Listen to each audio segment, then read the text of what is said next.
Bonsoir à tous, frères et sœurs, et bienvenue à tous ce soir. Bienvenue à vous qui nous suivez en ligne. Est-ce que vous allez bien ce soir? Oui? Amen, c'est ce que je voulais entendre. Parce que moi, je suis bien, frères et sœurs. Je suis bien parce que j'avais une hâte dans mon cœur depuis ce matin d'être là ce soir.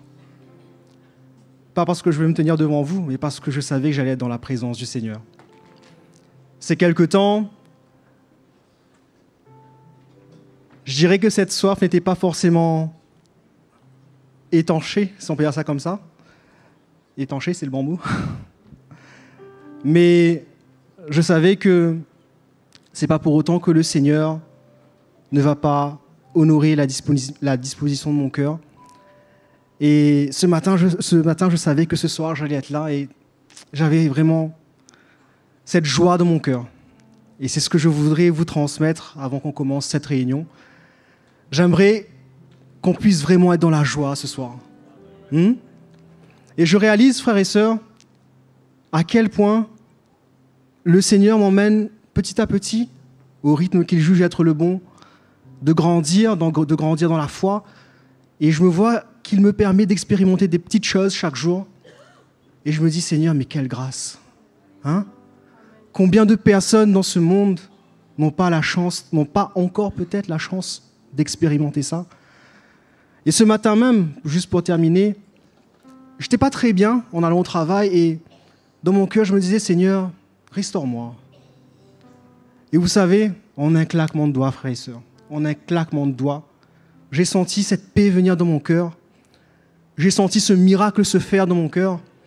Et je disais, waouh, waouh. Je ne vois peut-être pas des boiteux marcher, mais Seigneur, tu fais ce miracle dans mon cœur. Quelle grâce. Et vous savez, cette foi, mes frères et sœurs, elle grandit chaque jour. Pourquoi? Parce que je sais ce que j'entends. Et de ce que j'entends, frères et sœurs, le Seigneur fait grandir ma foi. Et c'est pourquoi ce soir, je suis dans la joie d'être là, mais je suis dans la joie parce que je sais que je vais entendre quelque chose qui va encore m'emmener à grandir. Qui va peut-être me secouer, qui va peut-être me challenger, qui va peut-être me reprendre, mais qui va m'emmener à grandir. C'est pourquoi ce soir, allons être dans la joie que le Seigneur est là.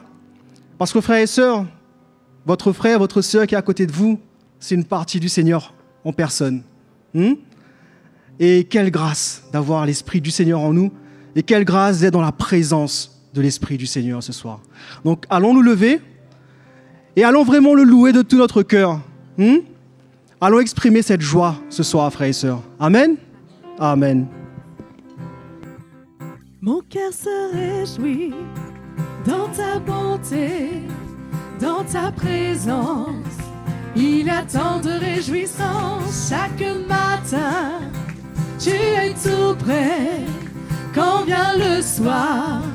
Ta compassion me revêt, mon cœur se réjouit. Mon cœur se réjouit, oh Dieu, tu es ma joie, ma paix. Mon cœur se réjouit, oh Dieu, car tu m'as libéré. Mon cœur se réjouit dans ta bonté, dans ta présence. Il y a tant de réjouissance chaque matin. Tu es tout près quand vient le soir. Ta compassion me revêt, mon cœur se réjouit. Alléluia. Mon cœur se réjouit, oh Dieu. Tu es ma joie, ma paix. Mon cœur se réjouit, oh Dieu. Tu m'as libéré.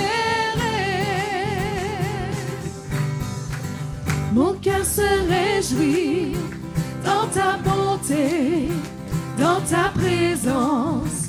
Il y a tant de réjouissance chaque matin.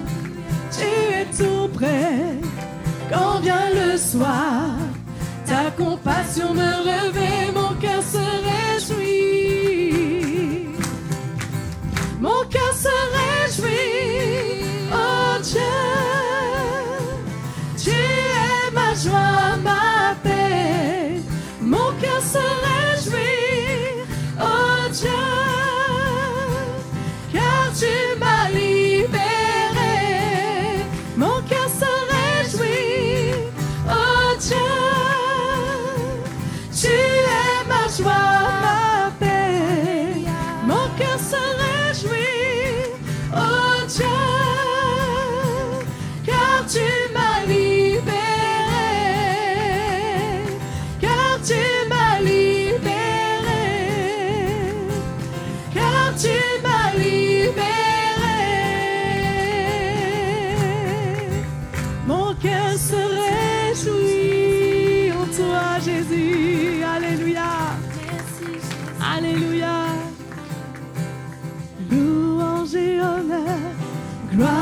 puissance à l'agneau de Dieu immolé. Toutes les nations de la création se prosternent devant le roi des rois. Toute langue sur terre comme au ciel déclarera ta gloire et tout genou fléchira. En t'adorant, tu seras exalté, Seigneur, et ton royaume sera éternel, ô roi des rois. Louange et honneur, gloire et puissance à l'agneau de Dieu immolé. Que toutes les nations de la création se prosternent devant le roi des rois.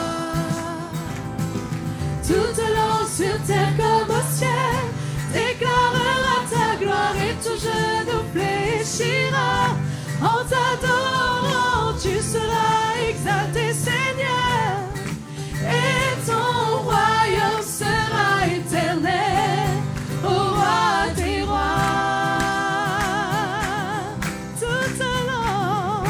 Toute langue sur terre comme au ciel déclarera ta gloire et tout genou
Jésus.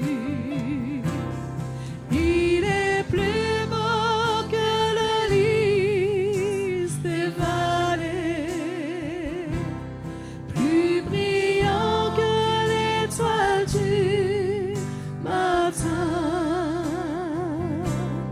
Il est plus long que la neige, plus doux que la brise. Combien admirable est ce Jésus. Il est plus beau que le lys des vallées, plus brillant que l'étoile du matin. Il est plus blanc que la neige, plus doux que la brise. Combien admirable est ce Jésus. Combien admirable est ce Jésus. Combien admirable est ce Jésus. Oh, alléluia, nous élevons ton nom, Jésus. Tu es merveilleux, tu es glorieux, Jésus.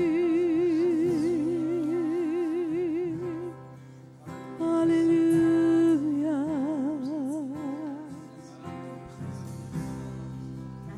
Merci car tu es tel que tu es.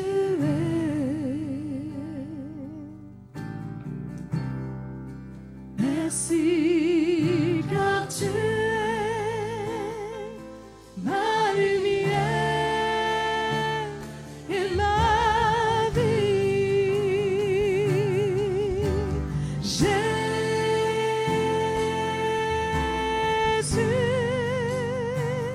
oh Jésus.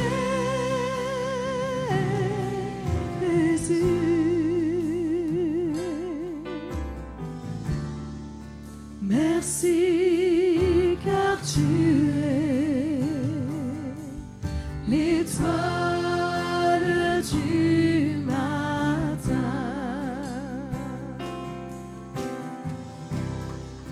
Je t'aime tant car tu m'as aimé le premier.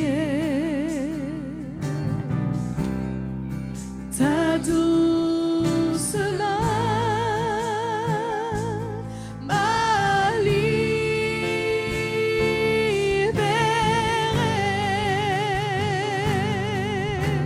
Jésus,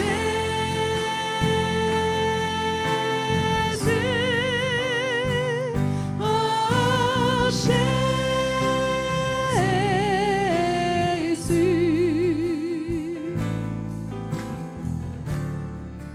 ta douce main libère mon esprit. Je t'aime tant, je t'aime tant, car tu m'as aimé le premier. Ta douce main m'a libéré, oh Jésus. Jésus,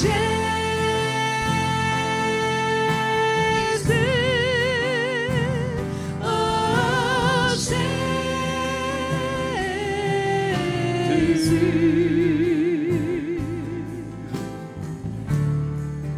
Ta douce main libère mon esprit, oh Jésus.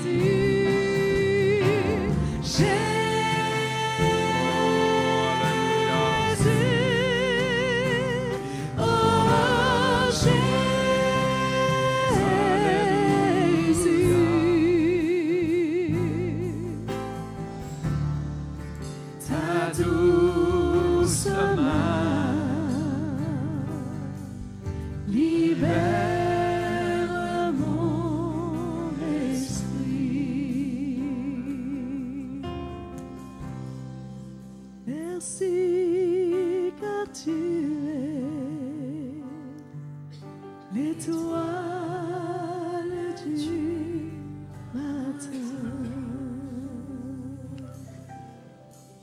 Alléluia, merci Seigneur. Tu es bon Seigneur. Alléluia. Glorifie Jésus pour sa présence, pour le Saint-Esprit au milieu de nous. On glorifie le Seigneur de ce qui se révèle à nous, de ce qu'il ne nous livre pas à nous-mêmes. Il est à l'œuvre dans nos vies. Il continue son œuvre, il est fidèle. Il va prendre soin de nous jusqu'à la fin. Si nous lui ouvrons nos cœurs et ouvrons notre cœur à sa parole, il est là, il est avec nous, il est fidèle. Il accomplira son œuvre dans nos vies, comme il l'a dit. Amen. Vous pouvez vous asseoir. Bonsoir tout le monde.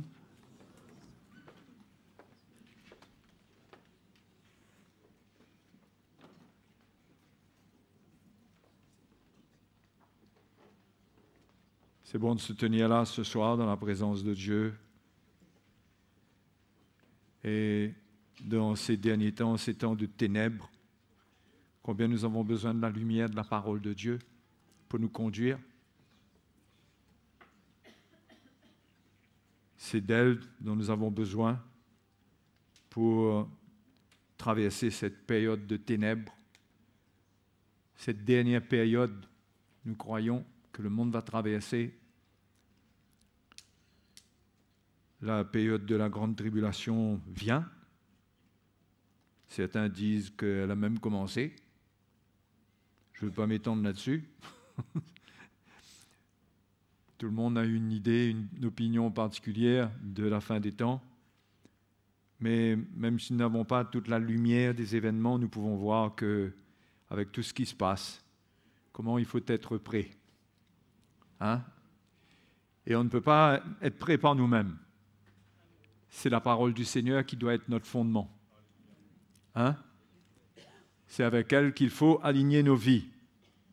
Et nous devons comprendre ce qui est révélé dans la parole de Dieu, qui nous annonce l'œuvre que le Seigneur veut faire dans nos vies.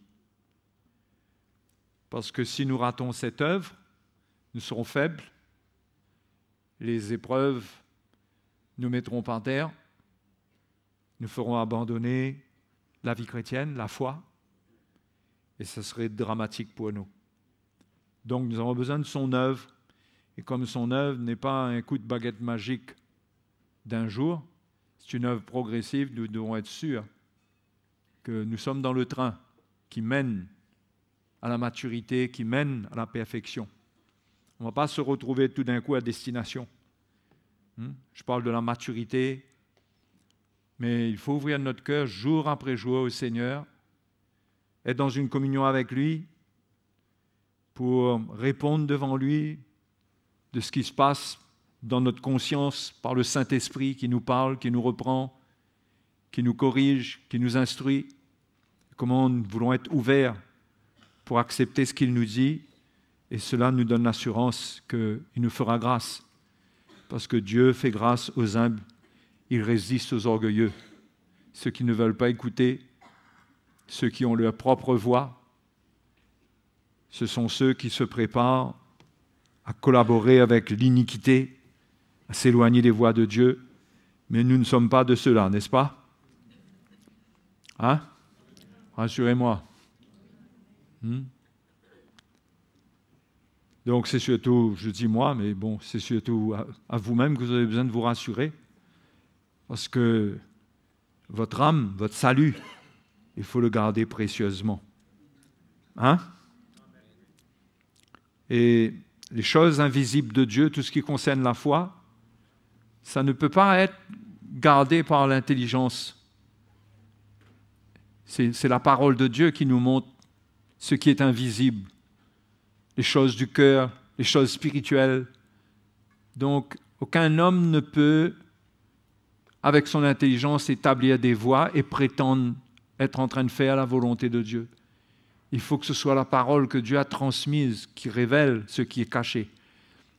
Que ce soit elle qui nous éclaire, qui nous guide, pour que nous puissions marcher dans le bon chemin et ne pas nous laisser séduire, mais avoir l'assurance que nous sommes sur la bonne voie.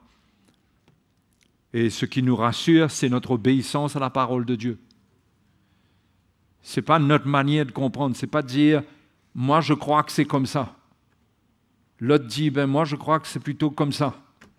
Ça n'a aucune valeur. C'est qu'est-ce que la parole de Dieu dit. Est-ce que ce qu'on croit, en quoi on croit, c'est la parole du Seigneur? Et est-ce qu'on a compris la parole du Seigneur? C'est pourquoi, pour ajouter un peu dans cette direction, j'aimerais qu'on lise dans Matthieu chapitre 15. C'est un passage que j'ai lu récemment pour vous parler de la manière, je vous avais parlé de la manière dont on peut annuler la parole de Dieu à notre égard. Ce que Dieu dit, le plan de Dieu, ce que Dieu veut faire. Et donc, on voit les pharisiens là, qui viennent confronter le Seigneur. C'était fort, les pharisiens et les scribes. Au verset 1, « Alors, des pharisiens et des scribes vinrent de Jérusalem auprès de Jésus et dirent, « Pourquoi tes disciples transgressent-ils la tradition des anciens, car ils ne se lavent pas les mains quand ils prennent leur repas ?»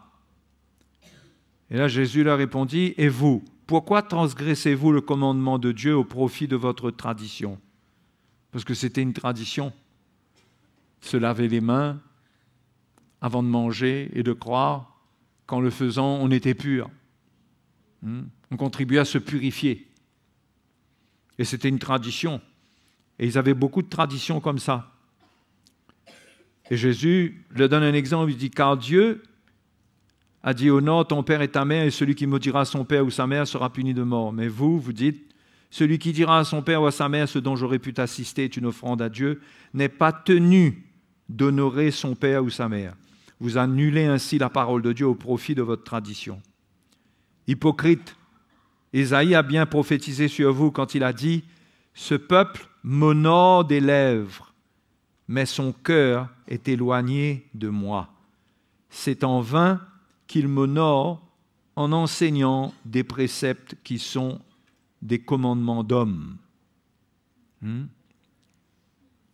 Jésus leur montre que c'était une erreur que de croire que ce qui intéresse Dieu, c'est de voir qu'il se lave les mains et que les mains sont propres pour manger.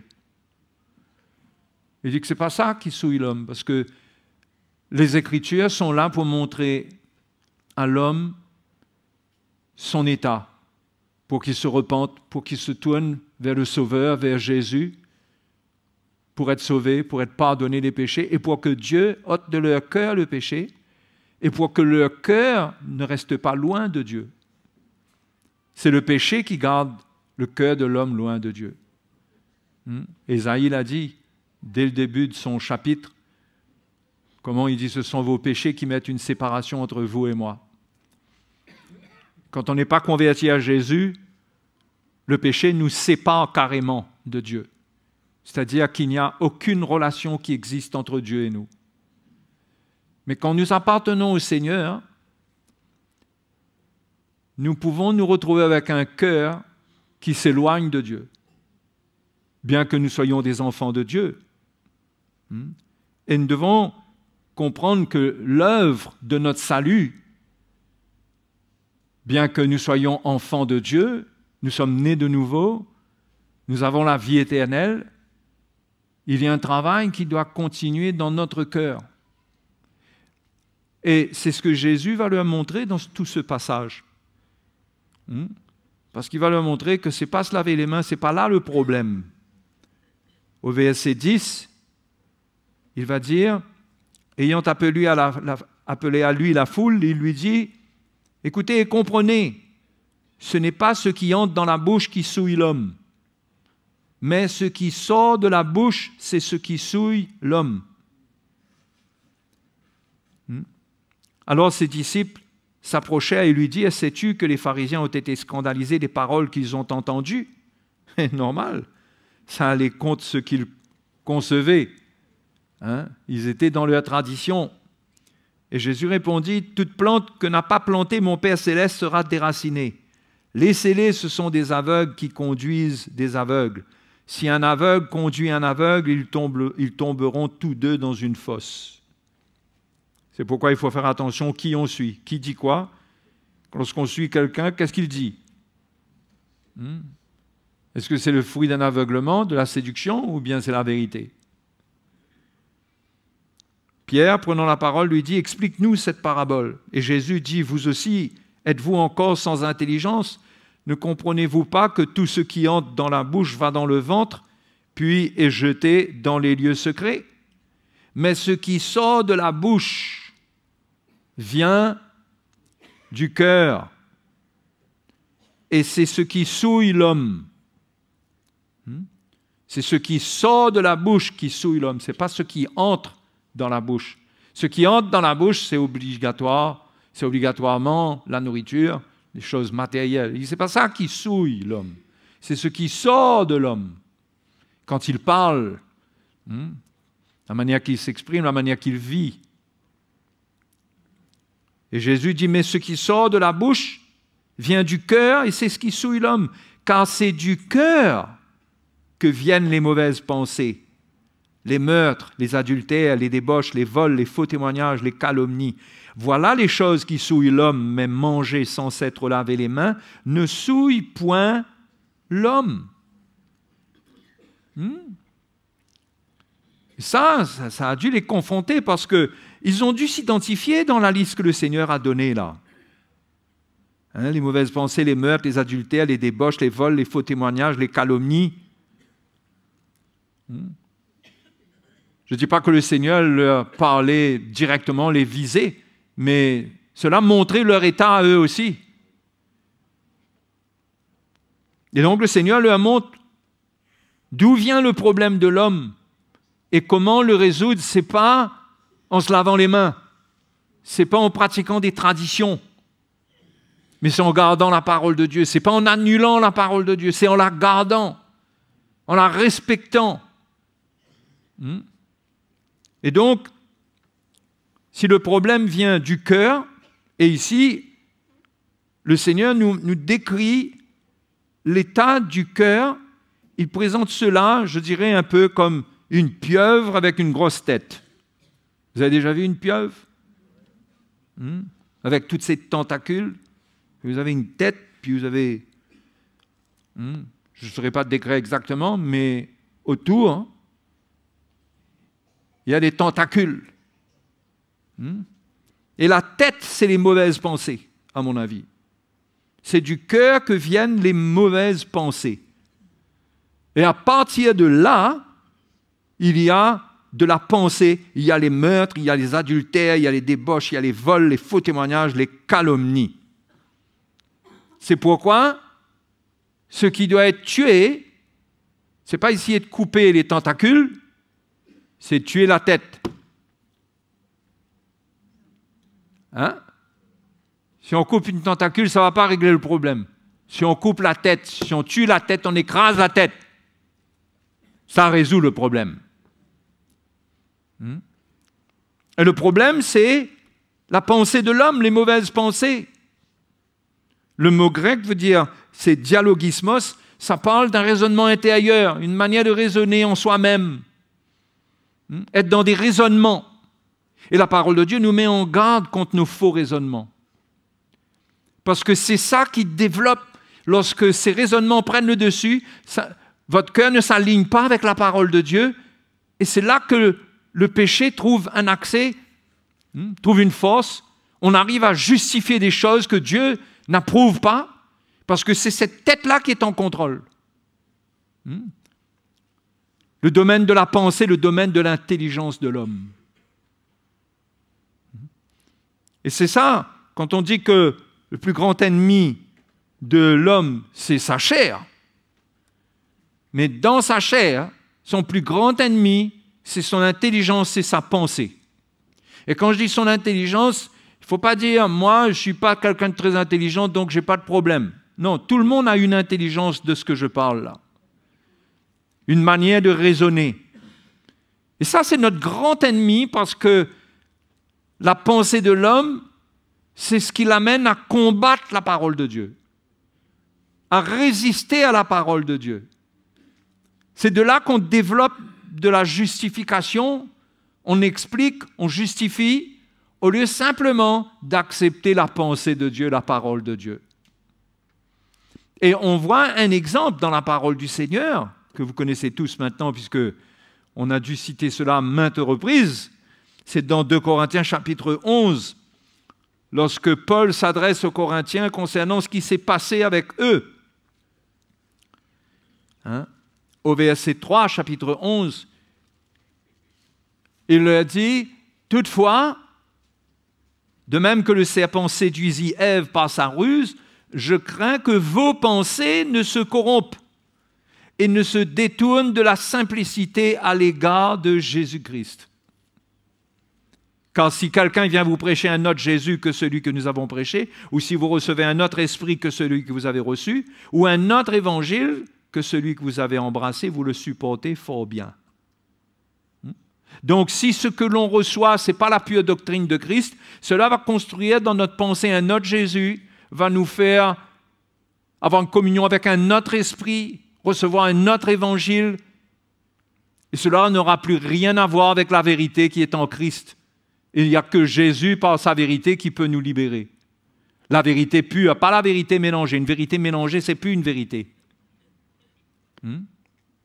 Donc, on voit ici le problème que Paul a mentionné, c'est la corruption de la pensée. Notre problème, nous les chrétiens, c'est notre pensée. C'est là que se tient un grand pourcentage de notre combat et de nos luttes. C'est dans nos pensées. Nous avons des combats dans notre chair, ok? Mais encore une fois, ça c'est les tentacules. Parce qu'une fois que nous adhérons à l'Évangile, nous acceptons la pensée de Christ, il y a beaucoup de choses qui vont se régler, qui vont mourir en nous. Mais à la base, la porte de la chair, je dirais, c'est la pensée. Il y a des mauvaises pensées dans l'homme qui luttent contre la pensée de Dieu et qui empêchent le travail de Dieu de se faire, c'est-à-dire la sanctification, le contraire de ce qu'on a lu dans Matthieu chapitre 15. Les meurtres, les adultères, les débauches, les vols, les faux témoignages, les calomnies, toutes ces choses que l'on peut trouver dans la bouche, dans la vie de quelqu'un, lorsqu'il ne laisse pas Dieu triompher de ses faux raisonnements. Et que sa propre pensée fait qu'il garde ses tentacules. Lui-même, il ne réalise pas, mais il protège sa nature charnelle, il protège les tentacules de sa nature charnelle, celles qui lui permettent de saisir le péché, le monde, les choses qui ne sont pas bonnes, et qui le souillent ensuite. C'est pourquoi la grande victoire, une grande victoire, si ce n'est pas la grande victoire, c'est sur nos pensées. Sur la pensée. Et ce n'est pas essayer de changer de pensée, ce n'est pas un effort intellectuel. C'est quelle place nous allons donner à la parole de Dieu dans notre vie. Dans le prophète Ésaïe, le Seigneur le dit quand il parle de la pensée, pour vous donner une idée de la distance qu'il y a entre notre pensée et la pensée de Dieu.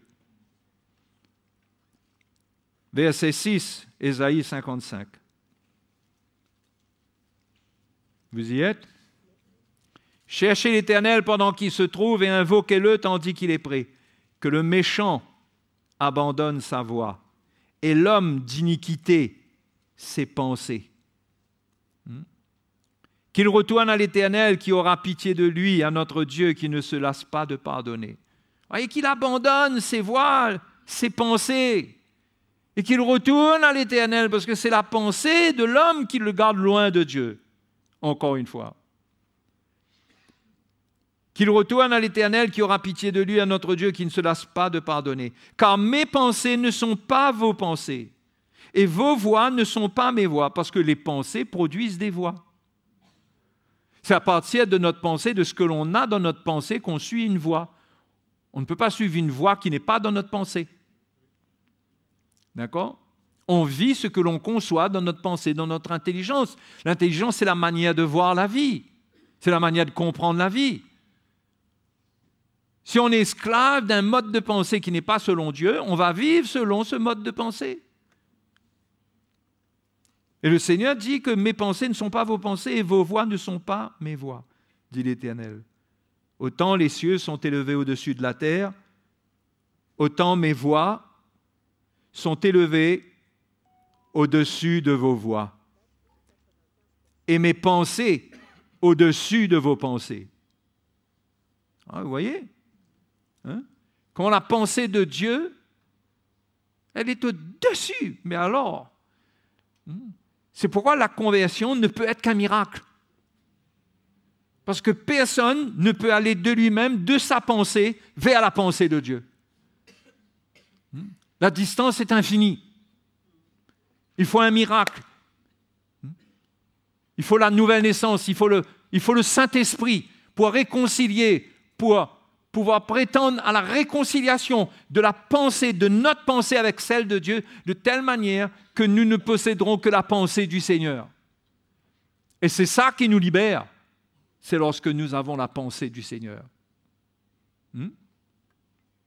Donc, dans la vie chrétienne, il s'agit pour nous d'être sur nos gardes et de faire attention qu'il y a d'autres pensées que la pensée du Seigneur qui prennent le dessus ou que nous protégeons ce que Dieu veut corriger dans notre pensée, dans notre intelligence.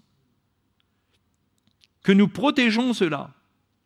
Et souvent, pour protéger cela, on est même un peu rebelle. On exprime des choses, on exprime notre désaccord. On le dit. On trouve une manière de le dire de manière à ce que ça ne paraisse pas rebelle, mais c'est de la désobéissance et c'est de la rébellion. Si c'est la parole de Dieu, quand on s'oppose à elle, c'est désobéir à Dieu, c'est être rebelle envers lui. Donc, qu'est-ce qui doit se passer avec notre intelligence? Dans Romains chapitre 12, Paul le dit, après avoir bien révélé tout le plan du Seigneur concernant le salut, il dit au verset 2, « Ne vous conformez pas au siècle présent, mais soyez transformés par le renouvellement de l'intelligence, afin que vous discerniez quelle est la volonté de Dieu, ce qui est bon, agréable et parfait. » Il y a deux choses dont Paul parle ici concernant l'intelligence. L'importance d'être renouvelé, c'est-à-dire que les choses nouvelles, la nouvelle manière de penser viennent en nous de la part du Seigneur. Il parle d'un renouvellement de l'intelligence. Paul dit qu'on va être transformé par cela. Ce qui veut dire que s'il n'y a pas ce renouvellement de l'intelligence, il n'y a pas de transformation dans la vie du chrétien. Or, le plan de Dieu, pendant que nous sommes ici-bas, c'est que nous le servions, c'est que nous soyons transformés de gloire en gloire à sa ressemblance. Ça, c'est le plan du Seigneur pour nous. Et cela se fait par le moyen du renouvellement de l'intelligence.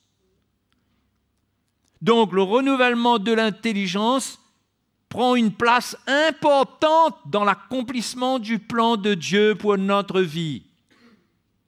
Sans renouvellement de l'intelligence, c'est-à-dire si nous gardons notre vieille manière de penser alors que nous sommes nés de nouveau, que nous sommes chrétiens, si nous nous accrochons à la pensée des philosophes, de la tradition et toutes ces choses, eh bien, nous allons être contaminés par l'esprit du monde. Notre cœur va vivre loin de Dieu. Notre cœur va rester loin de Dieu. Et un cœur qui est loin de Dieu ne peut pas expérimenter la puissance de Dieu pour être transformé, parce que c'est dans la communion avec Dieu que cela se passe. Un cœur loin de Dieu ne peut pas expérimenter la transformation à l'image de Christ. Parce que c'est le Seigneur qui opère ce miracle, c'est un miracle. Et qu'est-ce qui permet cette œuvre? C'est le renouvellement de l'intelligence, c'est-à-dire quand dans notre pensée, nous avons abdiqué, nous avons reconnu, nous reconnaissons sans cesse nos torts, si je peux parler comme ça, notre manière de penser qui n'est pas droite, Okay? Nous le reconnaissons quand l'Évangile vient et que l'Évangile nous montre ce qui est caché dans notre cœur et que nous l'admettons, nous le reconnaissons, nous nous repentons.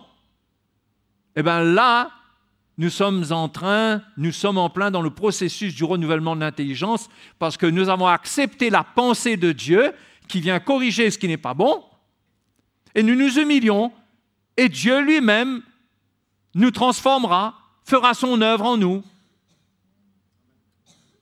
Amen. Donc, la question de l'intelligence est très importante. D'ailleurs, on peut voir que c'est ce que les incroyants ou les gens qui croient mal, parce qu'il y a des croyants qui croient mais qui ne croient pas comme il faut, qui ne sont pas sauvés.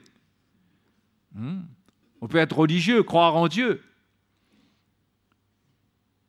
Vous entendrez souvent les gens parler de manipulation, de secte, de manipulation de la pensée. Et c'est un discours qui est dans le monde et qui a été semé dans le monde pour empêcher que les gens expérimentent cela. Parce que ce que Dieu veut faire est radical. C'est pourquoi une des oppositions que vous rencontrez, quand vous entrez dans une obéissance radicale, vous allez trouver des gens qui vont vous dire que vous êtes sous l'emprise d'un gourou, vous êtes dans une secte, vous êtes manipulé. Parce que le discours que vous tenez, c'est comme si que vous ne donnez pas d'autres options. Vous n'êtes pas ouvert à autre chose. Donc, quand quelqu'un arrive dans cet état, le discours du monde, c'est que cette personne est manipulée. Elle est sous l'emprise de quelqu'un et d'une doctrine. Donc, c'est une stratégie qui est là dans le monde, qui se trouve dans la vie des gens du monde et qui se trouve même chez les chrétiens. La peur d'être manipulé. Et heureusement, Dieu nous a donné son esprit pour nous attester la vérité.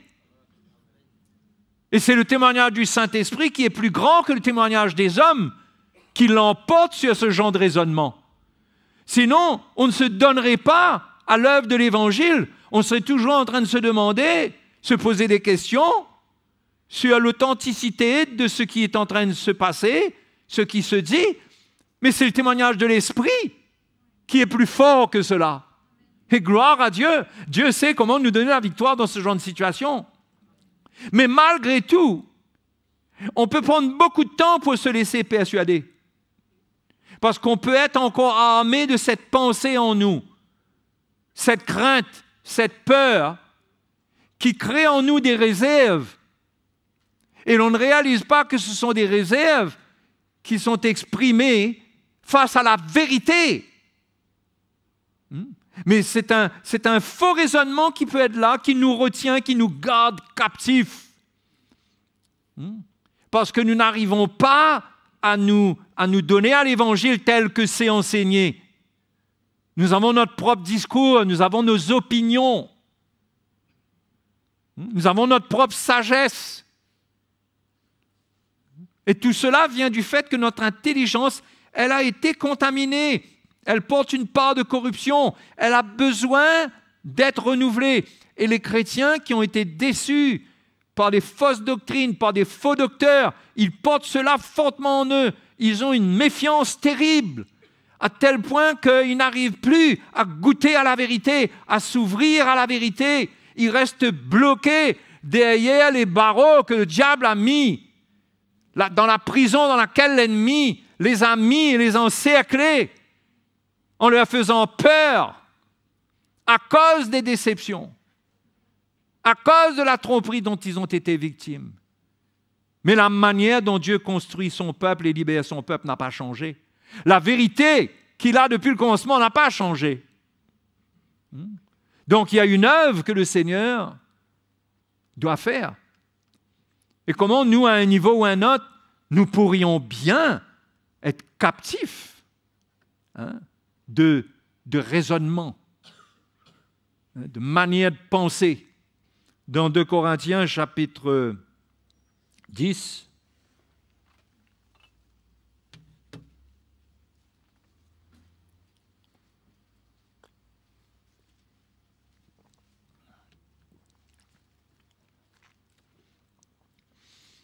vous voyez, si vous comprenez ce que je vous dis là, vous avez, c'est vrai, il faut être sur ses gardes concernant tout ce qui se dit et dont l'esprit ne nous témoigne pas de la vérité.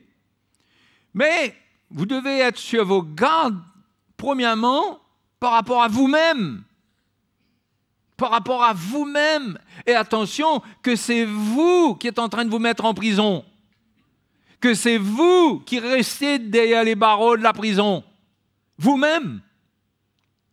Hein? Ça, il faut faire attention. Et Paul parle de ce combat spirituel quand il a fallu qu'il défende son ministère face aux Corinthiens. Il parle de quelque chose qui concerne ce qui se passe en nous, dans notre tête, dans nos pensées, dans notre intelligence.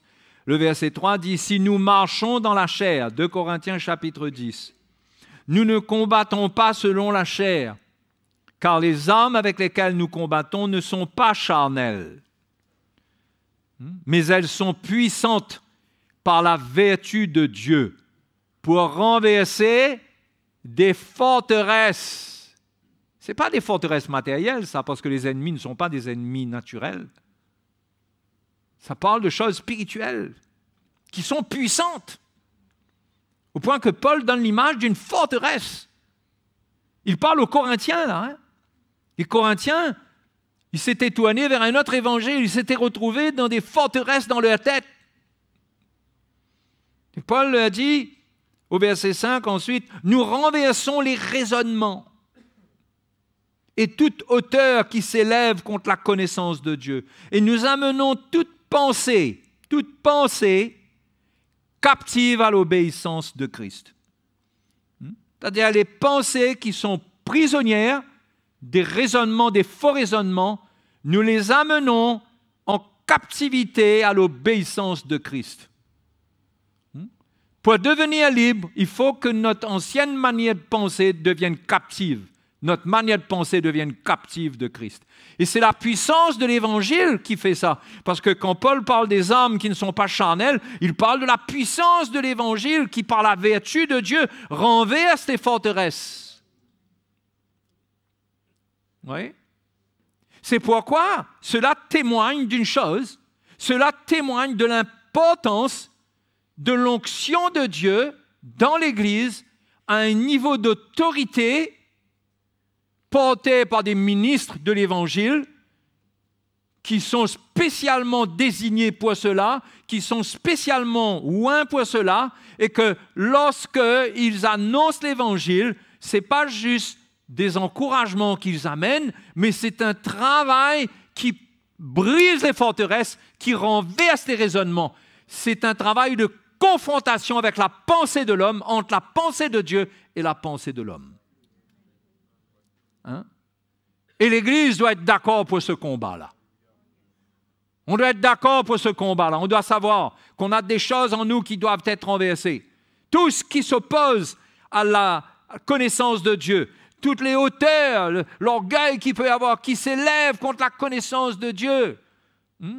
Pour dire non, c'est pas comme ça, moi je ne crois pas, c'est pas possible, c'est scandaleux, c'est pas sage.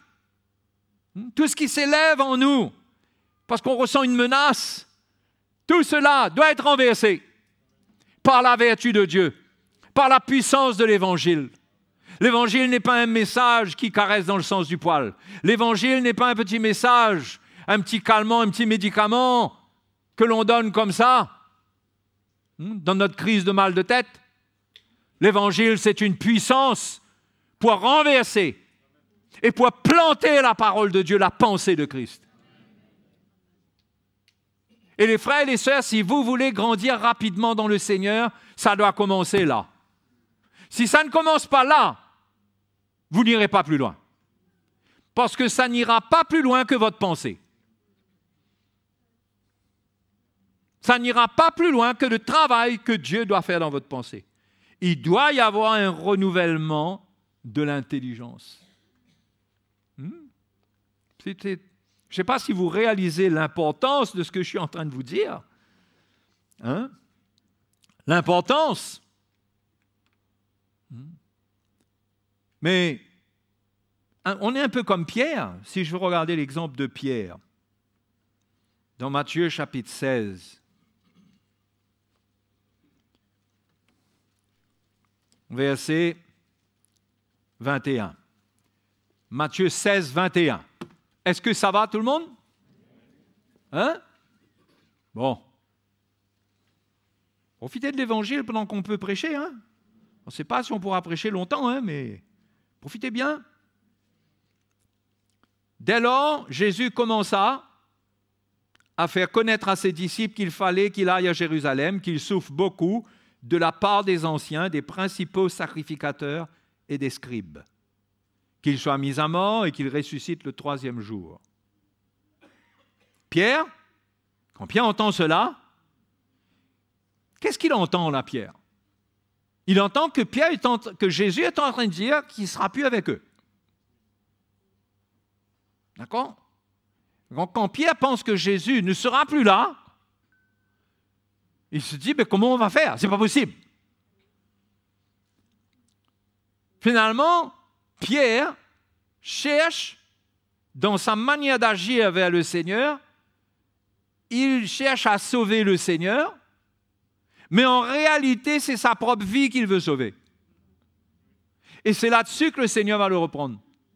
Parce qu'en venant contre ce que le Seigneur allait lui dire, au fait, ça allait permettre qu'il soit sauvé. Mais il était en train de s'opposer au plan même de Dieu qui pouvait le sauver, en cherchant à sauver sa vie. Hein? Pierre, l'ayant pris à part, se mit à le reprendre et dit, « À Dieu ne plaise, Seigneur, cela ne t'arrivera pas. » Hein? On pourrait dire que là-dedans, il n'y a que l'amour pour le Seigneur. Mais Jésus va certainement voir autre chose. Mais Jésus, se retournant, dit à Pierre, « Arrière de moi, Satan. » Non pas que Jésus traite Pierre de Satan, mais il voit derrière les propos de Pierre, Satan, qui a pris la pensée de Pierre. « Arrière de moi, Satan, tu mets en scandale. Quand tes pensées, et là, je pense qu'il parle à Pierre, quand tes pensées ne sont pas les pensées de Dieu, mais celles des hommes. » Donc on voit que là, le Seigneur corrige quelque chose dans sa manière de penser. Si c'était nous, on était là ce jour-là, on se serait tous joints à Pierre pour dire « Ah oui, Pierre, tu as bien fait d'intervenir. Hein? Parce qu'on a besoin de Jésus. » Mais Pierre ne savait pas que ce dont il avait besoin, c'est de Jésus-Christ crucifié. Et il y avait des pensées en lui. La pensée de garder sa vie, sauver sa vie. La pensée d'avoir Jésus tout le temps. Et la nation juive même portait cette pensée que s'il y avait un Messie, c'était un Messie pour les sauver des Romains. Pas pour mourir sur une croix. Pourquoi les Juifs n'ont rien compris? C'est pourquoi, au verset 24, alors Jésus dit à ses disciples, « Si quelqu'un veut venir après moi, qu'il renonce à lui-même, qu'il se charge de sa croix et qu'il me suive. Car, verset 25, je peux imaginer que Jésus va pointer le doigt vers Pierre, là, quand il va dire ça. Car celui qui voudra sauver sa vie la perdra, mais celui qui la perdra à cause de moi la trouvera. Et que servirait-il à un homme de gagner tout le monde s'il perdait son âme? De quelle utilité Jésus aurait été s'il n'allait pas mourir à la croix et qu'il passait son temps à faire des miracles pour eux? Et quelque part, ils allaient gagner beaucoup de choses naturelles, mais ils allaient perdre leur âme. Et le Seigneur montre à Pierre, là, quelque part, c'est comme si qu'il est en train de dire à Pierre, « Pierre, tu cherches à sauver ta vie en m'épargnant. Parce que tu crois qu'en m'épargnant, en me protégeant, tu m'auras toujours avec toi et je vais pouvoir te protéger et ta vie sera garantie. C'était une pensée qui était de l'ennemi qui a animé l'apôtre Pierre. Cette pensée. Au fait, c'était tout le contraire. Si Pierre avait toute la révélation, même si ça faisait mal, il aurait dit au Seigneur, je comprends ce que tu dis. Il faut que tu meurs pour nous, pour qu'on soit sauvés. Et le Seigneur va loin pour ne pas sauver notre vie et donc la perdre. Il dit qu'il faut prendre notre croix, renoncer à nous-mêmes, nous charger de notre croix et le suivre. Non seulement il ne faut pas s'opposer au plan de la croix le concernant, mais il dit à Pierre et à tout le monde que tout le monde vous aurez à faire comme moi si vous voulez sauver votre âme. Hein? Vous aurez tous à faire comme moi. Parce qu'il avait annoncé sa mort avant cela. Donc là, il dit qu'il faut prendre sa croix pour le suivre. Il faut renoncer à la pensée de l'homme qui nous garde captifs du système humain, philosophique, traditionnel. Hein? Une manière de penser qui nous prive de l'héritage de Dieu, qui nous prive d'être changés, d'être transformés. Alors que, donc on peut voir qu'on peut être zélé, et Pierre était zélé, et il exprime avec zèle le Seigneur comment il va protéger le Seigneur, mais le Seigneur lui dit, toi-même le premier, tu vas me trahir. Voyez? Donc, dans l'histoire, qu'est-ce qui se révèle? Ce n'est pas ce qu'on déclare, parce que Pierre lui-même, il va trahir le Seigneur. Il va renier le Seigneur. Pierre lui-même, après avoir dit cela, il faut prendre notre croix pour suivre le Seigneur, renoncer à nous-mêmes, de manière à ne pas venir avec le Seigneur avec notre pensée, avec notre manière de penser. C'est pourquoi le message de la croix est tellement important. C'est important pour nous de le saisir dans notre cœur, cette croix qu'il y a à prendre pour suivre le Seigneur, parce qu'il y a beaucoup de choses émotionnelles, beaucoup de choses qui vont venir interférer. Vous comprenez? Même Jésus lui-même ailleurs, là c'est Pierre. Mais allons regarder l'exemple qui est donné dans Luc. Attendez, est-ce que c'est Luc? Non, dans Matthieu, pardon. Chapitre 12, verset 46.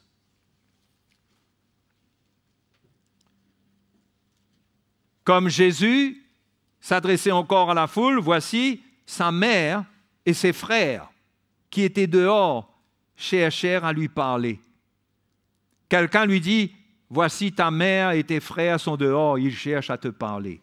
Mais Jésus répondit à celui qui lui disait, qui est ma mère? Ah, ça fait mal ça, hein? Et qui sont mes frères? Puis, étendant la main sur ses disciples, il dit, voici ma mère et mes frères. Car quiconque fait la volonté de mon Père qui est dans les cieux, celui-là est mon frère et ma sœur et ma mère. Waouh!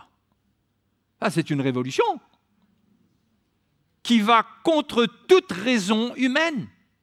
Ça semble même aller contre le commandement qui dit « Honore ton père et ta mère ». On pourrait avoir l'impression que là, le Seigneur n'honore pas sa mère. Mais Jésus est dans une vérité qui le place au-dessus de ce que la loi disait, parce que ce que la loi dit « Honore ton père et ta mère », c'est vrai, mais pas au point que sa mère doit le contrôler. Comprenez là? Et qu'avec ses enfants, ses frères, ils viennent le chercher pour lui parler. Hein? Alors qu'il est en plein dans le ministère de la part de son Père céleste. Concernant Marie, dans Luc chapitre 2, il y a une prophétie qui a été faite. Lorsque Jésus venait de naître, lorsqu'on a présenté l'enfant, Jésus, chapitre 2, verset 34. Siméon les bénit et dit à Marie, sa mère, « Voici cet enfant est destiné à amener la chute et le relèvement de beaucoup en Israël, et à devenir un signe qui provoquera la contradiction. » Et il dit à Marie, « Et à toi-même, une épée te transpercera l'âme, afin que les pensées de beaucoup de cœurs soient dévoilées. »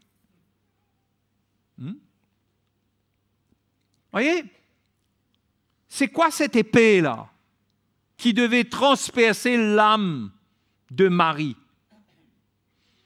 Dans Hébreux chapitre 4, verset 12, regardez avec moi.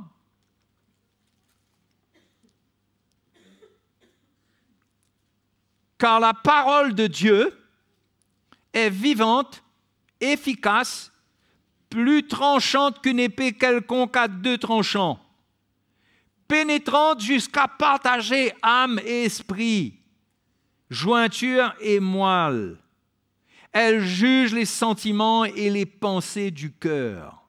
Nul n'est caché devant lui, mais tout est nu et découvert aux yeux de celui à qui nous devons rendre compte. Voyez l'épée là? L'épée, c'est la parole de Dieu. C'est une épée qui est mise dans la bouche de ceux qui annoncent l'Évangile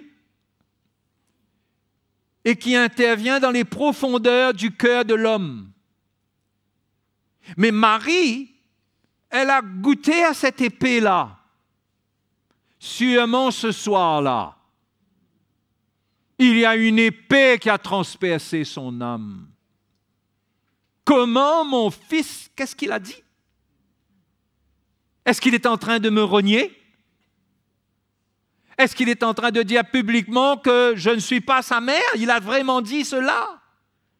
Son âme était transpercée par l'épée de la parole de Dieu. Parce que Jésus est la parole de Dieu. Jésus n'est pas avec les émotions. Au fait, quand il parle, ça tranche dans les émotions. Ça sépare esprit et âme, ce qui contient toutes les choses émotionnelles. Ça sépare les deux. Et quand Jésus a parlé ce soir-là, et que le rapport a été fait à Marie, tu sais ce que ton fils a dit? Eh bien, ton fils a dit que ce sont ses disciples qui sont sa mère, ses frères, ses sœurs. Et les frères et les autres, là, ils ont entendu la même chose. Quelle occasion pour eux d'être totalement blessés. Blessés par la parole de Dieu. Mais c'était une blessure indispensable. Indispensable. Et Siméon, quand il avait béni l'enfant Jésus et il avait donné cette prophétie, elle s'est certainement accomplie dans une certaine mesure ce jour-là.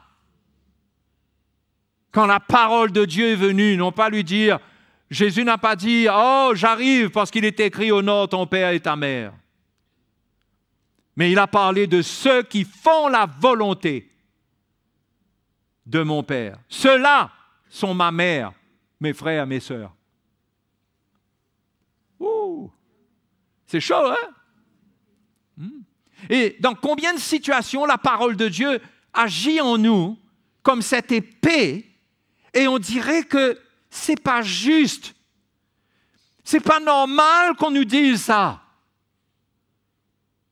C'est pas normal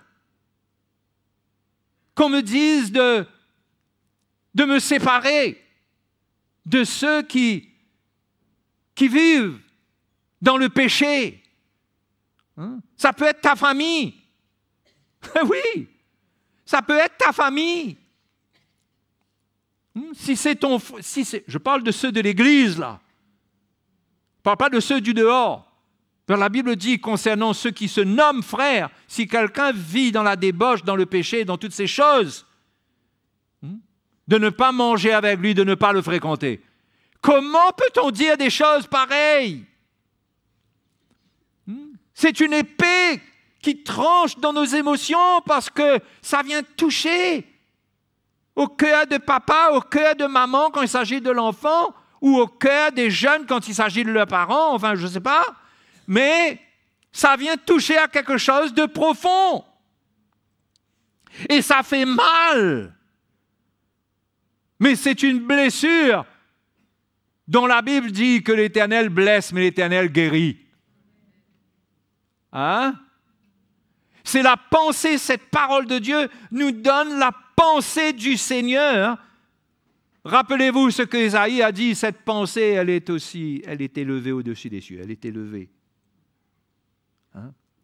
Aussi élevée que nous sommes sur la terre et la pensée de Dieu est là-haut. C'est la même distance entre nos pensées.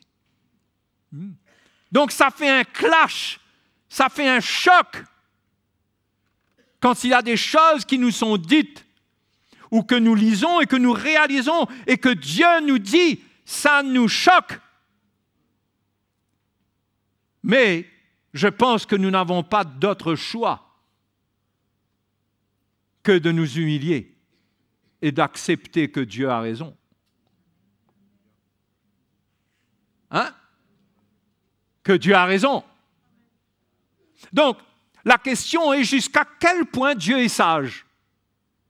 Jusqu'à quel point la parole de Dieu est la vérité et elle contient la sagesse de Dieu? Est-ce que c'est jusqu'à un certain niveau où, par exemple, dans l'exemple que je viens de vous donner là, il n'y a plus de sagesse? Ou bien c'est comme si que Jésus lui-même, il a manqué de sagesse? Est-ce que Jésus a failli ce jour-là? S'il regardait les choses dans la chair, il n'aurait pas parlé comme ça. Il n'aurait pas parlé comme ça. Mais il regardait les choses dans l'esprit. Il était le Fils de Dieu. Il était né d'une femme pour aller mourir sur la croix. Mais il n'allait rien laisser venir faire obstacle à ce plan, à s'opposer à ce qu'il aille mourir sur la croix, comme Pierre laissait entendre.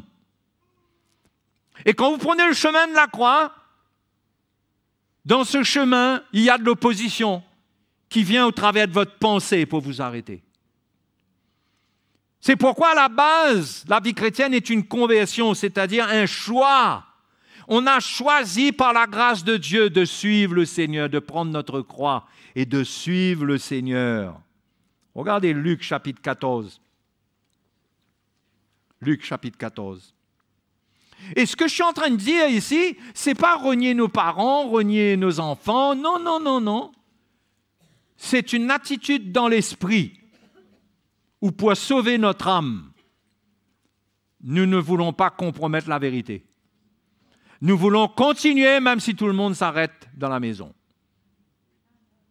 Eh oui! Et nous ne voulons rien laisser venir faire obstacle.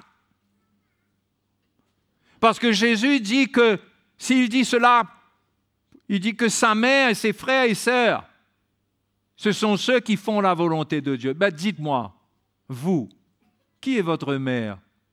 Qui sont vos frères et vos sœurs? Si c'est vrai pour le Seigneur. Ce sont ceux qui font la volonté de Dieu. Je suis obligé de répondre pour vous, vous ne répondez pas. Ça devrait être. Mais vous n'arriverez à le dire et à l'exprimer que si au-dedans de vous, votre conversion est ferme. Elle est ferme. Vous êtes déterminé à ne jamais vous détourner de cela et vous comprenez les priorités du royaume sans renier le reste. Mais concernant votre salut, concernant votre persévérance, rien, aucune chose de l'extérieur ne doit venir faire obstacle. C'est pourquoi on va lire, on n'a pas lu là. Luc 14. Avons-nous lu?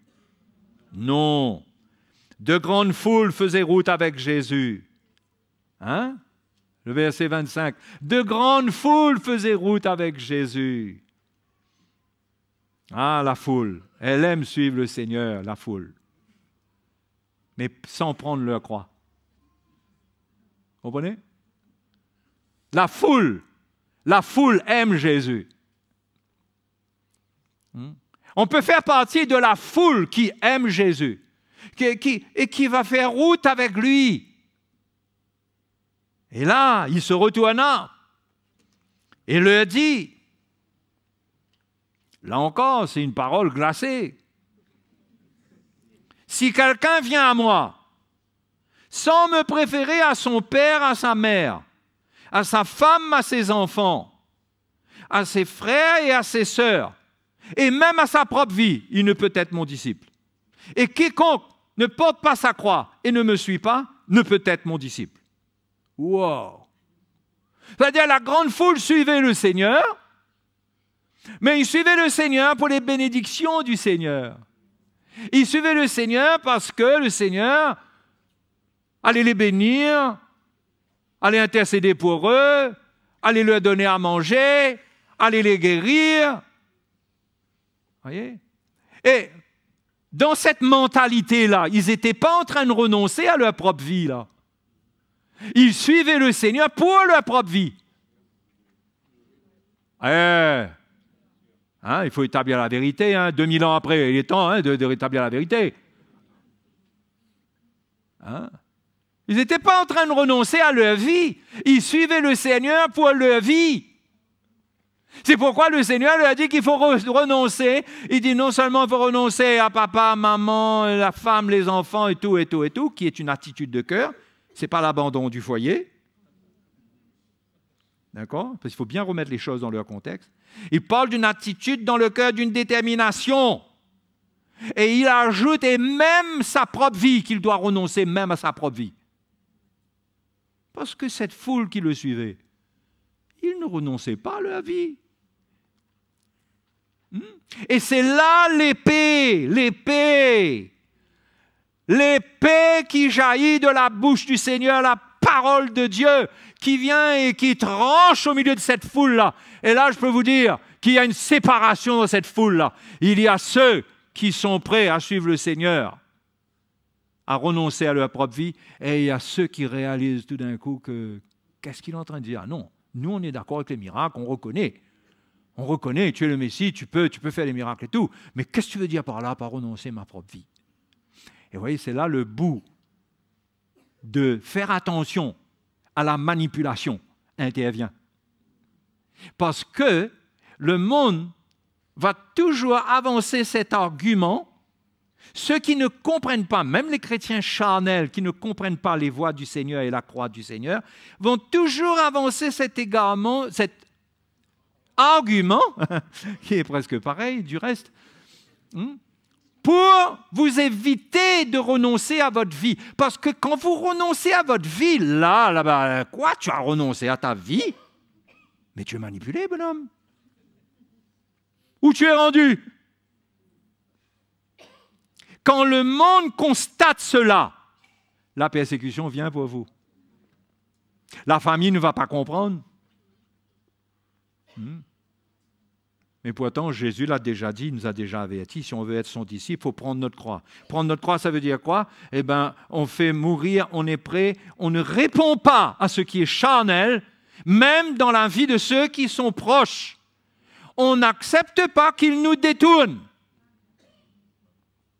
Et on n'accepte personne sur notre chemin qui peut nous détourner. On n'est pas dans une relation charnelle avec personne, avec quelqu'un qui nous fait comprendre qu'on va trop loin, alors que nous sommes convaincus par l'Évangile que c'est ça le chemin. C'est renoncer à ma vie.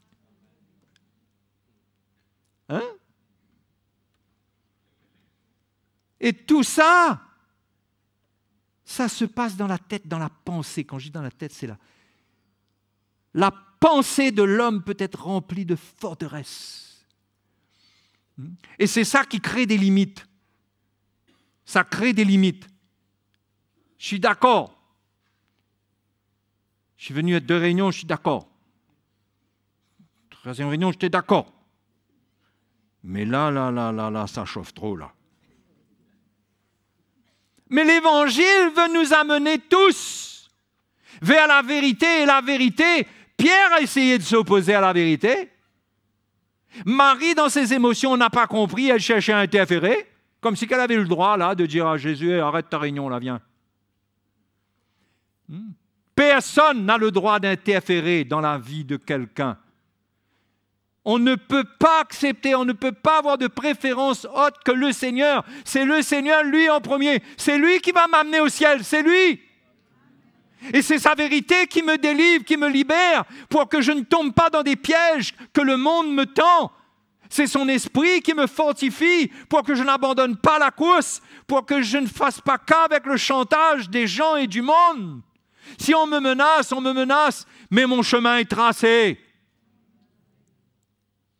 Ça, c'est la vraie conversion. C'est pourquoi on sera tous testés. Mais avant qu'on soit testés, allons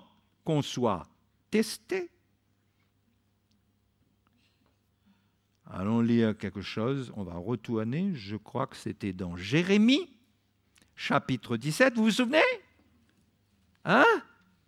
Jérémie, chapitre 17. Verset 9, le cœur, Jérémie 17, 9, le cœur est tortueux par-dessus tout et il est méchant, qui peut le connaître? Moi, l'Éternel, j'éprouve le cœur, je sonde les reins pour rendre à chacun selon ses voies, selon le fruit de ses œuvres. Voyez pourquoi Dieu éprouve notre cœur? Il veut nous montrer ce qu'il y a dedans. Il veut qu'on réalise qu'est-ce qui est dedans, de quoi on a besoin d'être libéré. Et il montre par l'Évangile que peut-être que le gros problème se trouve avec les vilaines pensées que nous avons. Je ne parle pas de mauvaises pensées, on pense à des choses impures et tout ça. Hein? Les pensées qui s'opposent à l'Évangile, les pensées de la sagesse humaine, de la philosophie de l'homme, des pensées mondaines, charnelles. Dieu éprouve pour nous montrer où se trouve la tête de la pieuvre.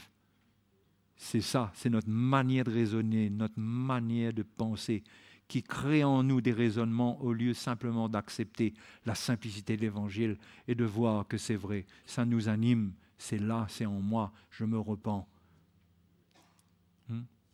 Et on s'humilie. Et le Seigneur fait son œuvre, c'est lui qui fait l'œuvre. Hein? C'est lui, quand on s'humilie, c'est lui qui purifie, qui pardonne, c'est lui qui va changer. Mais Dieu résiste aux orgueilleux. Quand Dieu éprouve ton cœur et qu'il voit ta résistance, il te résiste, il ne va pas te donner. Il va te laisser encore faire du chemin, entendre sa parole, passer par un peu de circonstances. Peut-être qu'à un certain moment, tu abdiqueras. D'accord? Mais ce que Dieu veut, c'est éprouver pour te montrer ton cœur, afin que si tu reconnais, il te change. Il te change. Il enlève la mauvaise manière de penser, il te donne la bonne manière de penser. Et s'il y a bien quelque chose dans lequel nous avons tous confiance, c'est notre manière de penser. Vous savez, l'esprit du monde en a fait quelque chose de sacré. Hein? On parle de la vie privée, mais c'est vrai tout ça. Il y a la liberté, il y a la vie privée, il y a mon petit jardin secret, tout ça. Mais entre Dieu et moi, il n'y a pas de choses privées. Il n'y a pas de ma vie privée quand je marche avec Dieu, ma vie entière. Qu'est-ce qu'on a lu tout à l'heure dans Hébreux chapitre 4, verset 12? Tout est nu et découvert aux yeux de celui à qui nous devons rendre compte. Et cette épée doit venir. Parce que Dieu voit, Dieu sait quand il parle, et quand il te parle, tu sais qu'il te parle. Ne combats pas la parole de Dieu et la pensée de Dieu avec tes raisonnements, mais humilie-toi, repens-toi, renonce à ta propre vie. Parce que quand cette parole est révélée, tu auras tendance à protéger ta vie. Tu vas dire quand même, je ne peux pas perdre ça. Et le Seigneur te montre que tu dois perdre ça. Si tu ne perds pas ça, ça va te perdre. Et c'est un défi. Et il y a des étapes, il y a des moments où Dieu confronte notre vie et nous montre. Donc l'attitude qu'on doit avoir, c'est de toujours être prêt à renoncer à notre propre vie et donc à renoncer à notre manière de penser. Et cela se fait dans le rapport que nous avons avec l'Évangile. L'Évangile vient au travers de la prédication, de l'enseignement. L'Évangile vient lorsque les anciens paissent le troupeau, lorsqu'ils partagent l'Évangile, lorsqu'ils sont dans les visites, lorsqu'on est avec le peuple de Dieu dans nos contacts. Qu'est-ce qu'on cherche? C'est là que se jouent beaucoup de combats. C'est là que l'enjeu est grand. C'est pourquoi ceux qui ne viennent pas avec leur point de doute, leur point où ils ne sont pas libres pour exposer les choses, ils entendent l'Évangile de loin. Je ne dis pas que l'Évangile ne fait rien, mais quand votre vie est exposée et que vous faites face à la vérité pour votre vie, c'est là que l'enjeu est important, parce que c'est là que Dieu s'adresse à vous personnellement. C'est là que vous ne pouvez pas avoir de doute. Là, il s'agit de toi. Et là, quand il s'agit de toi, si tu t'humilies, tu as la victoire du Seigneur. Tu rentres dans une victoire. Tu commences à marcher dans la victoire. Ça ne veut pas dire que tout le problème, tout se résout. Mais ton vieil homme va être traité. Les tentacules vont passer sous le sécateur du Seigneur. Dieu va commencer à t'émonder. Mais il faut que la tête soit atteinte avant. Qu'est-ce que tu penses? Qu'est-ce qu'il y a dans cette tête-là qui contrôle ça? Il y a beaucoup de choses dans notre tête qui contrôlent notre vie. La manière qu'on pense, on a des tentacules, on a une manière de contrôler notre foyer. On a une manière de contrôler nos enfants, contrôler notre femme ou contrôler notre mari.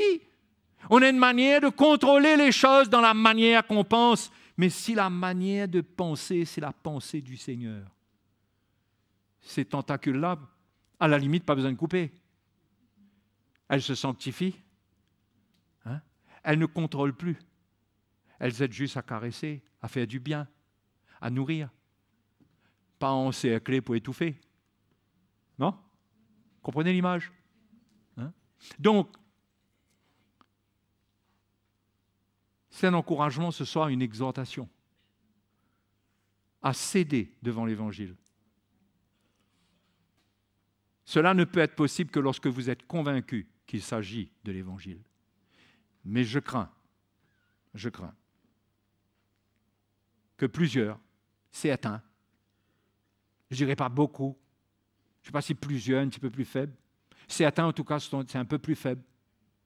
Vous avez eu le témoignage de la vérité, mais vous ne faites pas le pas parce que l'Évangile peut vous paraître un peu dur, parce que l'Évangile pose une demande sur votre vie. Comme Jésus l'a fait dans le temps de ses disciples quand il a parlé à cet homme riche et qu'il lui a dit « Écoute, ouais, tu as observé toutes ces choses-là, mais vends tes biens, va, vends et tout, et suis-moi. » Et qu'il est parti, il n'a pas pu suivre le Seigneur. Il y a toujours eu ça. Et il y a la grâce de Dieu. Dieu ne nous abandonne pas à cause de cela. Mais peut-être que beaucoup d'entre nous, plusieurs d'entre nous, certains, vous êtes dans une hésitation à cause de vos raisonnements. Vous avez du dialogismos en vous.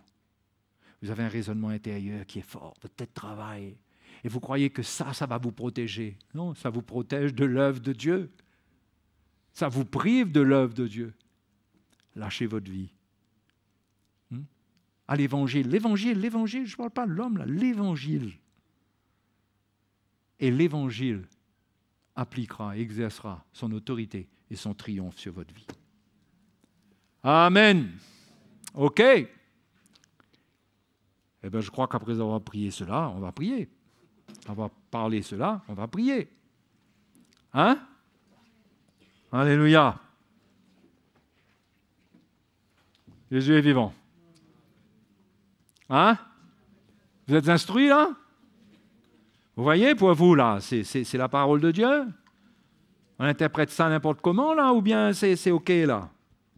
Si vous avez la conviction, livrez-vous au Seigneur selon la conviction qui vient dans votre cœur. Ne perdez pas de temps. Vivez votre foi. La parole de Dieu met la conviction en vous pour vivre votre foi, pour vivre des victoires. C'est pourquoi la vie chrétienne, ce n'est pas écouter et attendre la prochaine fois. C'est écouter, mettre en pratique jusqu'à la prochaine fois. Allez, mettons-nous debout.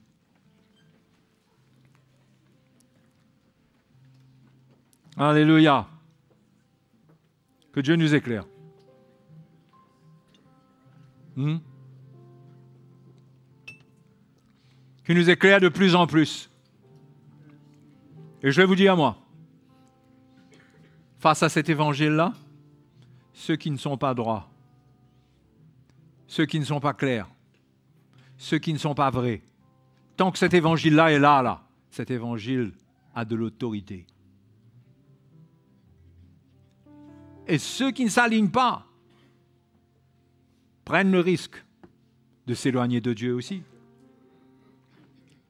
Ne prends pas le risque d'avoir un cœur qui s'éloigne de Dieu parce qu'il y a des choses qui ne sont pas traitées dans ta vie.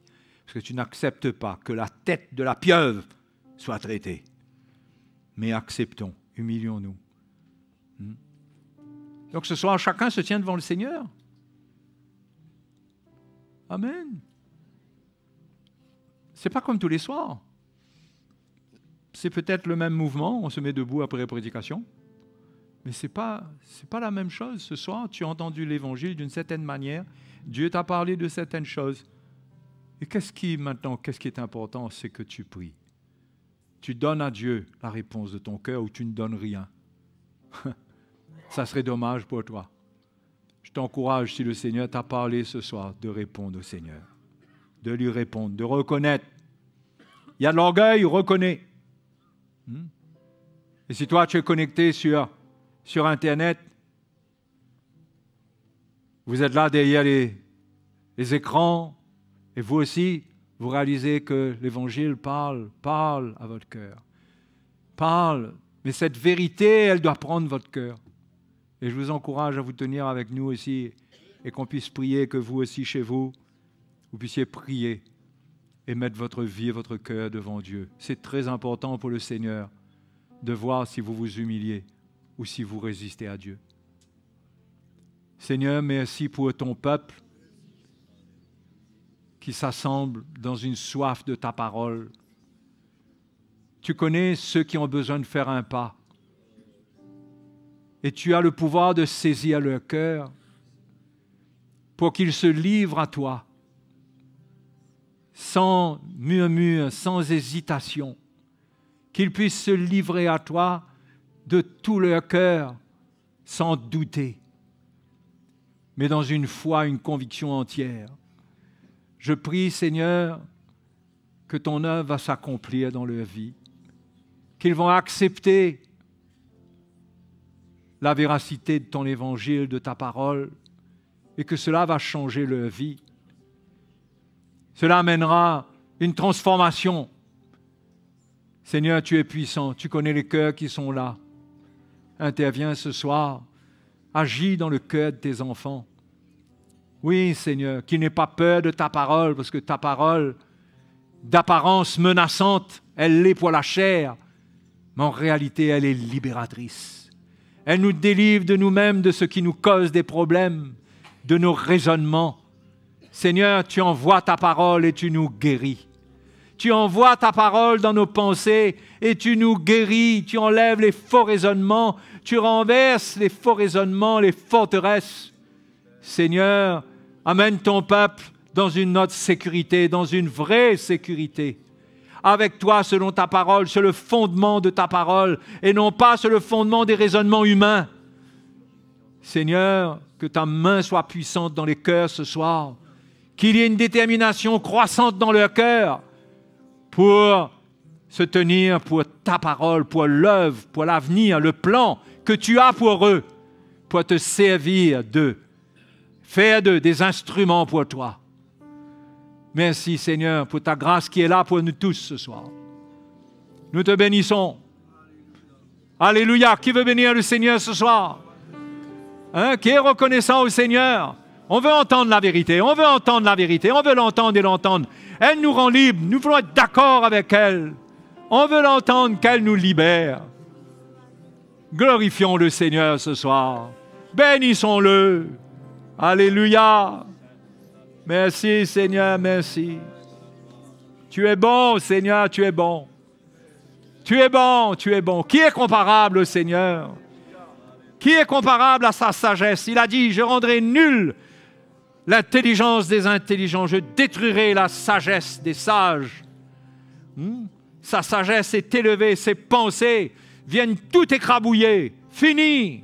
Fini en nous cette vieille manière de penser qui nous garde captifs du péché. Une nouvelle manière de voir la vie. de marcher dans la liberté. Alléluia.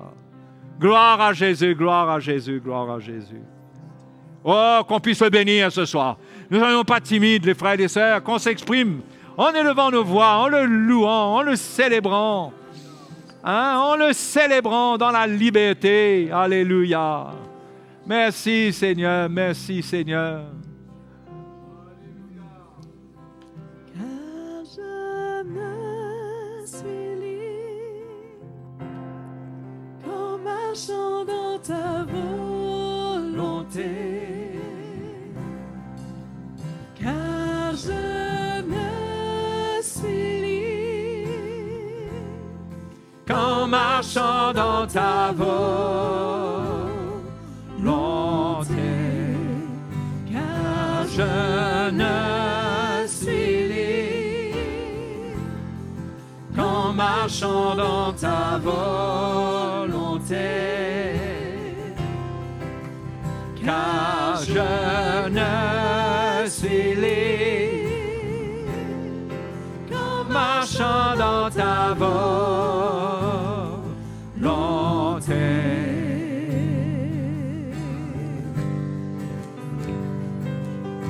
Jésus, tout pour Jésus, tout ce que je suis, ce que je voudrais faire.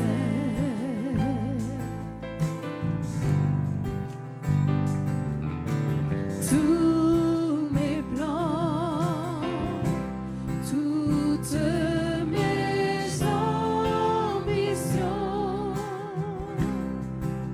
je les remets entre tes mains, Seigneur. Car je ne suis libre qu'en marchant dans ta volonté. Car je ne suis libre qu'en marchant dans ta volonté. Car je ne suis libre, car je ne suis libre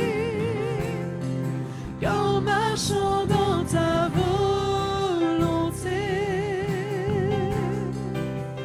Car je ne suis libre qu'en marchant dans ta volonté.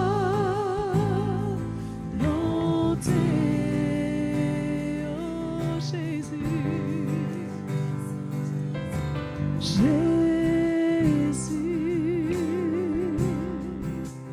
tout pour Jésus, tout ce que je suis, ce que je voudrais être.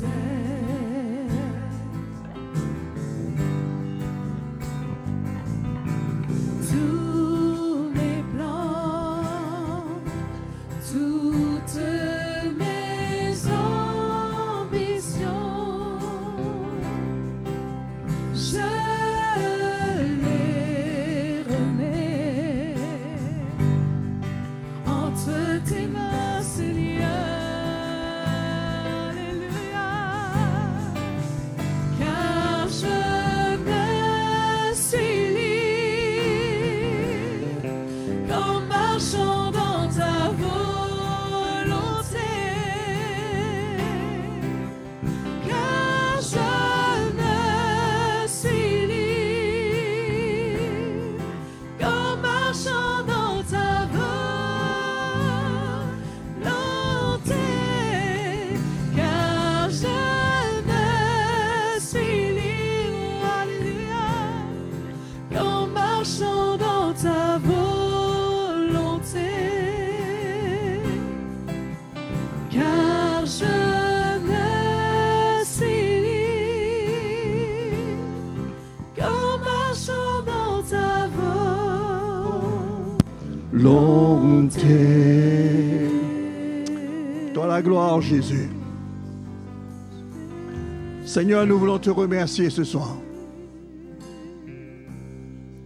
Te remercier pour ce moment où tu as parlé à nos cœurs, où tu as encore enlevé le voile qui nous tenait encore, Seigneur, dans l'ignorance de ta volonté pour nous. Mais ce soir, ta grâce est venue et ton esprit a retiré le voile pour que nous puissions comprendre, Seigneur, comprendre ta parole. Permettre à ton esprit de toucher notre cœur. Avoir confiance dans ton évangile. Ne pas douter. Ne pas avoir peur. Mais de nous donner entièrement à elle. Parce que c'est elle qui nous libère. Elle nous libère de nous-mêmes. Elle nous libère de la crainte qu'il y a dans notre vie. La crainte de perdre notre vie. La crainte d'être manipulé. La crainte d'être trompé. Mais ta parole, elle est vivante. Ta parole, Seigneur, assure notre cœur. C'est pourquoi ce soir, nous voulons encore te remercier. Nous voulons te dire merci. Parce que tu veux continuer l'œuvre libératrice que tu as commencé dans notre vie. C'est pourquoi ce soir, nous élevons nos mains vers toi et nous voulons te remercier. Te remercier pour le ministère de ton Saint-Esprit, le ministère de ta parole qui vient vers nous pour nous donner la vraie liberté, pour nous donner, Seigneur, la vraie sécurité. C'est pourquoi ce soir, nous te louons et nous te disons merci, Seigneur, pour la grâce que nous avons. Que ton nom soit glorifié. Merci, Seigneur. Alléluia. Frères et sœurs, ça a été bon d'être là. Amen. Ça a été bon d'être comme Marie au pied du Seigneur ce soir. De ne pas être comme Marthe, préoccupé par les affaires de cette vie, mais d'être là. D'avoir toute l'attention pour l'Évangile, pour la parole de Dieu qui vient éclairer notre cœur. C'est pourquoi allons chérir ce que nous avons entendu ce soir. Si c'est bon, allons reprendre cela sur Internet, allons réécouter pour que de plus en plus cette vérité nous affranchisse. Amen. Donc, que le Seigneur vous bénisse. On se donne rendez-vous dimanche pour continuer à louer Jésus, pour entendre l'Évangile et pour connaître un peu plus encore notre Dieu. Amen. Bonne soirée à vous. Que le Seigneur vous bénisse. Ton nom est si merveilleux, Jésus. Ton nom est si merveilleux, Jésus. Ton nom est si merveilleux. Ton nom est si merveilleux. Ton nom est si merveilleux, Jésus. Ton